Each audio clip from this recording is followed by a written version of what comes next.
بسم الله الرحمن الرحيم. كان النبي صلى الله عليه وسلم يعتكف العشر الأواخر من رمضان حتى توفاه الله ثم اعتكف ازواجه من بعده.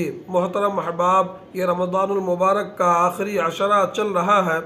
اس عشرے کے اندر جو سب سے افضل اور اہم عبادتیں انجام دی جاتی ہیں ان میں سے ایک عبادت ہے اعتکاف. اعتکاف کہتے کسے ہیں؟ اعتکاف یہ ہے کہ آدمی انسان دنیاوی کاموں سے بالکل منقطع ہو کر الگ تھلگ ہو کر اللہ تبارک و تعالیٰ کی طرف متوجہ ہو، اس کی رضا اور اس کا تقرب حاصل کرنے کے لیے مکمل طور پر یکسو ہو جائے.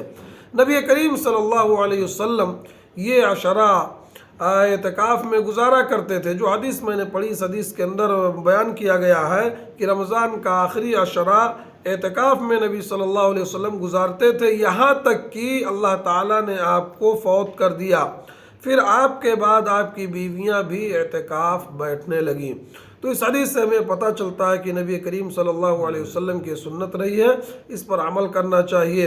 اور دوسری بات یہ معلوم ہوتی ہے کہ عورتیں بھی اعتکاف میں بیٹھ سکتی ہیں اگر ان کے لیے انتظام ہو.